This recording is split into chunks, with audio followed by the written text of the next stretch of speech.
Janshakti news, जनतेसाठी, जनतेसोबत. सोलापूर शहरातील दी प्रोग्रेसिव्ह एज्युकेशन सोसायटी संचलित दी प्रोग्रेसिव्ह प्रायमरी स्कूल आणि दी प्रोग्रेसिव्ह उर्दू हायस्कूल या शहरातील नावाजलेल्या शैक्षणिक संस्था मानल्या जातात. प्राथमिक शाळेत इयत्ता 1 ते 4 तर हायस्कूलमध्ये इयत्ता 5वी ते 10वी पर्यंतचे शिक्षण दिले जाते. प्रोग्रेसिव्ह उर्दू हायस्कूलचे शिस्तप्रिय मुख्याध्यापक, गुणवत्तापूर्ण शिक्षण, पोषक वातावरण, अनुभवी आणि उत्कृष्ट शिक्षक वर्ग, दरवर्षीचा 100% निकाल, संपूर्ण शाळेत बसविण्यात आलेले 48 सीसीटीव्ही कॅमेरे, विद्यार्थ्यांसाठी शुद्ध पिण्याच्या पाण्याची वॉटर प्युरिफायर व्यवस्था अशा विविध सुविधांमुळे या हायस्कूलची सोलापूर शहरात वेगळी ओळख आहे. मात्र याच हायस्कूलमध्ये प्राथमिक शाळेतून 4थी उत्तीर्ण झालेल्या काही विद्यार्थ्यांना 5वीत प्रवेश नाकारल्याचा आरोप झाल्यानंतर हा विषय चर्चेत आला. प्रहार संघटनेचे पदाधिकारी आणि सामाजिक कार्यकर्ते जमीर शेख तसेच पत्रकारांनी याबाबत शाळेत जाऊन विचारणा केली. त्यानंतर हे प्रकरण शिक्षण विभागापर्यंत पोहोचले आणि शिक्षणाधिकाऱ्यांनी मुख्याध्यापकांकडून खुलासा मागवत संबंधित विद्यार्थ्यांना प्रवेश देण्याचे आदेश दिले. यावर हायस्कूलचे मुख्याध्यापक अब्दुल गफूर सगरी यांनी शिक्षणाधिकाऱ्यांना सविस्तर लेखी खुलासा सादर केला आहे. मुख्याध्यापकांनी आपल्या खुलाशात म्हटले आहे की प्राथमिक शाळेतील 4थी उत्तीर्ण विद्यार्थ्यांच्या पालकांना 5वीच्या प्रवेश प्रक्रियेबाबत वेळोवेळी माहिती देण्यात आली होती. प्राथमिक शाळेच्या मुख्याध्यापकांमार्फत सूचना करण्यात आल्या. सूचना फलकावर प्रवेशासंदर्भातील माहिती प्रसिद्ध करण्यात आली. प्रवेशासाठी पात्र असलेल्या विद्यार्थ्यांच्या पालकांशी प्रत्यक्ष संपर्क साधण्यात आला. तसेच व्हॉट्सअॅपद्वारे वारंवार संदेश पाठवूनही पालकांना विविध मुदतीत प्रवेश निश्चित करण्याचे आवाहन करण्यात आले. इतकेच नव्हे तर निर्धारित मुदतीत प्रवेश न घेतल्यास त्या जागांवर इतर विद्यार्थ्यांना प्रवेश दिला जाईल याची स्पष्ट कल्पनाही पालकांना आधीच देण्यात आली होती. मात्र संबंधित पालकांनी वेळेत प्रवेश प्रक्रिया पूर्ण न केल्यामुळे काही रिक्त राहिलेल्या जागांवर इतर विद्यार्थ्यांना नियमानुसार प्रवेश देण्यात आल्याचे मुख्याध्यापकांनी स्पष्ट केले आहे. शाळेने कोणत्याही विद्यार्थ्याला जाणीवपूर्वक प्रवेश नाकारलेला नसून शासनाच्या नियमांचे पालन करणे प्रत्येक शाळेवर बंधनकारक असल्यामुळे नियमानुसारच प्रवेश प्रक्रिया राबविण्यात आल्याचेही त्यांनी आपल्या खुलाशात नमूद केले आहे. मुख्याध्यापकांनी पुढे म्हटले आहे की शाळेत मंजूर असलेल्या शिक्षक संख्येनुसार प्रवेश क्षमता निश्चित आहे. मात्र आपल्या शाळेतील विद्यार्थ्यांचे शैक्षणिक नुकसान होऊ नये आणि कोणताही विद्यार्थी शिक्षणापासून वंचित राहू नये या हेतूने शाळेने निर्धारित क्षमतेपेक्षा तब्बल 75 विद्यार्थ्यांना अधिक प्रवेश दिला आहे. त्यामुळे शाळा आधीच आपल्या अधिकृत क्षमतेपेक्षा जास्त विद्यार्थ्यांचे शैक्षणिक व्यवस्थापन करत असल्याचे त्यांनी स्पष्ट केले. याशिवाय विद्यार्थींसंख्या वाढल्यामुळे अतिरिक्त शिक्षक पदांची आवश्यकता निर्माण झाली असून यापूर्वीही शिक्षण विभागाकडे शिक्षक पद वाढवून देण्याची मागणी करण्यात आल्याचे त्यांनी नमूद केले आहे. मुख्याध्यापकांनी आपल्या पत्रात असे स्पष्टीकरणही दिले आहे की काही व्यक्ती आणि काही पालकांकडून आणखी 30 ते 40 विद्यार्थ्यांना प्रवेश देण्यासाठी त्यांच्यावर दबाव टाकला जात असून त्यासाठी खोट्या तक्रारी करण्यात येत आहेत. मात्र 30 ते 40 संख्या ही खोटी संख्या असून फक्त 20 ते 22 विद्यार्थी प्रवेशापासून वंचित राहिले आहेत. तथापि शिक्षण विभागाने दिलेल्या आदेशाचे पालन करत ज्या विद्यार्थ्यांना प्रवेश मिळालेला नव्हता त्या सर्व विद्यार्थ्यांना प्रवेश देण्यात येईल असे मुख्याध्यापक अब्दुल गफूर सगरी यांनी आपल्या खुलाशात स्पष्ट केले आहे. तसेच भविष्यातही शिक्षण विभागाच्या सर्व सूचनांचे पालन केले जाईल असे आश्वासन त्यांनी आपल्या पत्राद्वारे दिले आहे. दरम्यान या संपूर्ण प्रकरणाकडे व्यापक दृष्टीने पाहण्याचीही गरज आहे. वर्गाची आसन क्षमता आणि मंजूर शिक्षक संख्या यापेक्षा जास्त विद्यार्थ्यांना प्रवेश दिल्यास त्याचा थेट परिणाम अध्यापनाच्या गुणवत्तेवर होऊ शकतो. शिक्षकांना प्रत्येक विद्यार्थ्याकडे वैयक्तिक लक्ष देणे कठीण होते तर विद्यार्थ्यांनाही दाटीवाटीने बसावे लागल्याने मानसिक आणि शैक्षणिक अडचणी निर्माण होण्याची शक्यता असते. त्यामुळे शाळेत शिस्तबद्ध प्रवेश प्रक्रिया राबवण्याची भूमिका मुख्याध्यापकांनी घेतली असेल तर ती विद्यार्थ्यांच्या सर्वांगीण विकासाच्या दृष्टीने विचार करण्यासारखी बाब आहे. त्याचवेळी या प्रकरणात आणखी एक महत्त्वाचा प्रश्नही उपस्थित होतो. प्राथमिक विभागाने आपल्या क्षमतेपेक्षा अधिक विद्यार्थ्यांना प्रवेश का दिला? कारण त्याचाच परिणाम पुढे इयत्ता 5वीच्या प्रवेशावेळी अतिरिक्त गर्दी आणि वादाच्या स्वरूपात समोर आला. त्यामुळे केवळ हायस्कूलच नव्हे तर संपूर्ण प्रवेश नियोजनाची जबाबदारी संस्थेच्या सर्व घटकांनी गांभीर्याने घेणे आवश्यक आहे. दरम्यान या संपूर्ण प्रकरणाची वस्तुस्थिती जाणून घेण्यासाठी आणि मुख्याध्यापक अब्दुल गफूर सगरी यांची भूमिका समजून घेण्यासाठी जनशक्ती न्यूजच्या प्रतिनिधीने अचानक दी प्रोग्रेसिव्ह उर्दू हायस्कूलला भेट दिली. या भेटीदरम्यान शाळेतील शिस्तबद्ध आणि शैक्षणिक वातावरणाचे प्रत्यक्ष दर्शन घडले. प्रत्येक वर्गात विद्यार्थी शांतपणे अभ्यासाचे धडे गिरवत असल्याचे दिसून आले.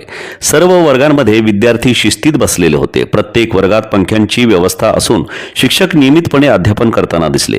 संपूर्ण शाळेत तसेच प्रत्येक वर्गात सीसीटीव्ही कॅमेरे बसविण्यात आले असून त्याद्वारे विद्यार्थ्यांच्या सुरक्षिततेवर विशेष भर देण्यात आला आहे.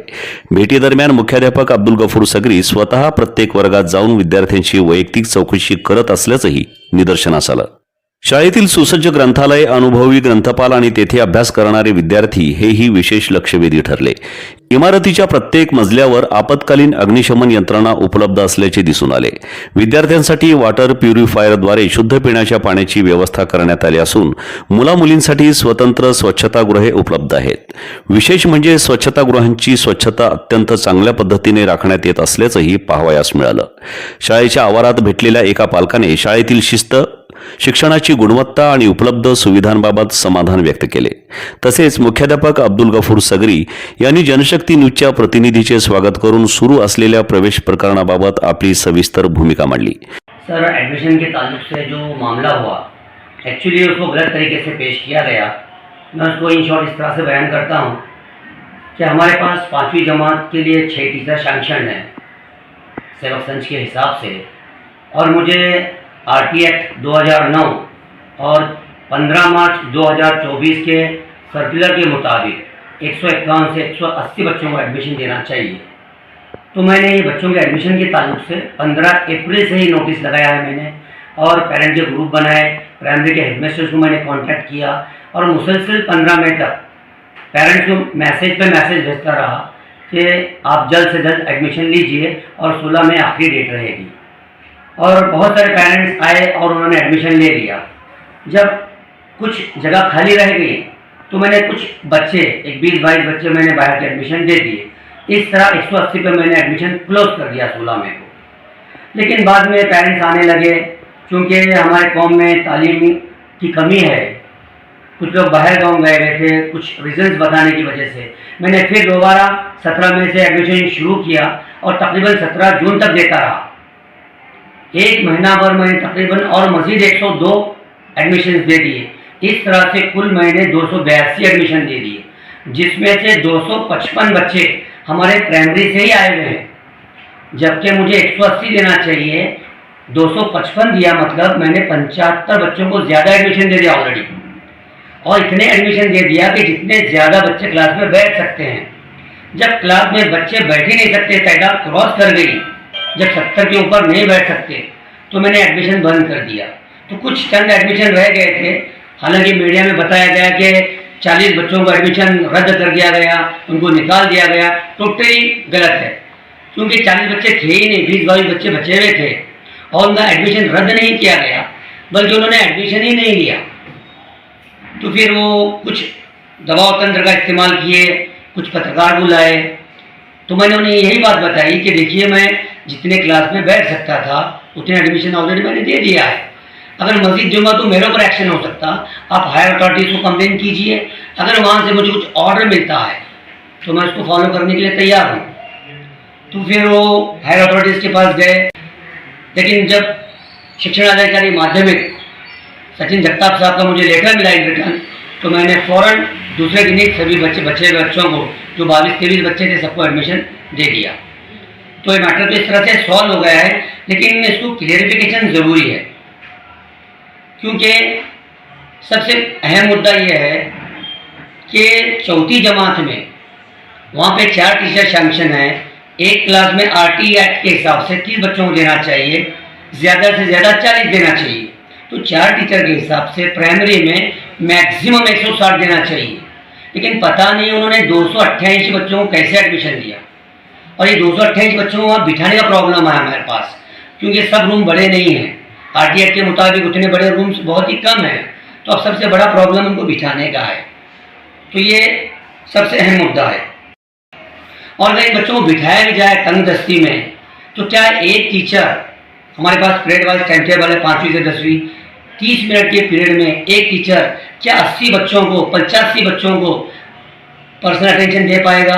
उनकी रीडिंग, राइटिंग, इवैल्यूएशन कर पाएगा? उनके जो प्रॉब्लम्स हैं वो सॉल्व कर पाएगा? ये नामुमकिन सी चीज़ है. इसलिए मैंने एक हद मुकर्रर की थी कि भाई RT एक्ट से भी आगे मैंने दिया था, इस हद तक दिया था, क्लास में जितने बैठ सकते हैं मैंने दिया था. जब उसके बाद ये बैठ ही नहीं सकते क्लास में, तो मैंने एडमिशन बंद कर दिया था। लेकिन हायर अथॉरिटीज़ का ऑर्डर आने के बाद मैंने वो एडमिशन तो दे दिए हैं। अब सिर्फ प्रॉब्लम ये है कि उनको कैसे बिठाया जाए। मैन कमेटी से मैंने रब्ता किया है, वो देखेंगे अब क्या करते हैं। कुछ बड़ा कमरा बांधते हैं, कैसे एडजस्टमेंट करते हैं। बच्चों को तो फिलहाल बैठने के लिए जगह बिलकुल नहीं है। तर इथं मला असं वाटत नाही की काही गैरप्रकार होतात, कारण जे पण विषय झालेला आहे मध्यंतरी जे 8 दिवसा अगोदर, त्याचा असा संदर्भ आहे की मी पण ग्रुपमध्ये आहे त्या, आणि ग्रुपमध्ये वारंवार त्यांनी कल्पना देत होते की मुलांचे ॲडमिशन घ्या. इतपत त्यांनी हे पण मेसेज टाकलेलं त्या ग्रुपला की कोणी बाहेरगावी असेल, कुणाला जमत नसेल तर त्यांनी व्हॉट्सअपला त्याचं प्रोग्रेस शीट, मार्क लिस्ट आणि त्यानंतर आधार कार्ड टाका, आम्ही ॲडमिशन करून घेऊ. जेव्हा तुम्ही फिजिकली अवेलेबल होत आहे तेव्हा तुम्हाला पण ॲडमिशन करून देऊ. ते सगळं सांगण्यात पण काही पालकांचं दुर्लक्ष झालेलं आहे त्या गोष्टीला, म्हणून हे प्रकार घडलेला आहे. त्याबाबत मला असं वाटत नाही की काही शाळेची काय वाटतं तुम्हाला? असं बघायला गेलं तर दोष कुणाचाच नाही आहे. यांनी वारंवार कल्पना दिलेली आहे सगळ्यांना, पण काही पालकांनी काय केलं, दुर्लक्ष केलेले आहेत. त्यांना वाटलं की नाही, पहिल्यापासून जे चालत होता की डायरेक्ट 4थी ते 5वीत ॲडमिशन ऑटोमॅटिकली होऊन जाईल. पण यांना काही लक्षात आलं नाही की ॲडमिशन घ्यायचं आहे. गैरसमज झाले. टीचर पण कसं आहे, त्यांनी सांगितलं सगळ्यांना, आणि रिझल्ट घेताना पॅरेंट्स येत नाही असं काय नाही. कधी पॅरेंट्स येत आहे, त्यानंतर कधी मुलांची आई येते, किंवा भाऊ बहीण किंवा अजून कोण पण असतात त्यांनी येतात. तर त्यांनी ते पण मेसेज पासून केला नसेल, त्यामुळे ते दुर्लक्ष झालंय, त्यामुळे प्रकार घडलेला आहे. सर, यामध्ये शाळेची किंवा पालकांची पण चूक असं काय सांगू शकत नाही. जे पण आहे ते मिसकम्युनिकेशन झालेलं आहे त्यांचं.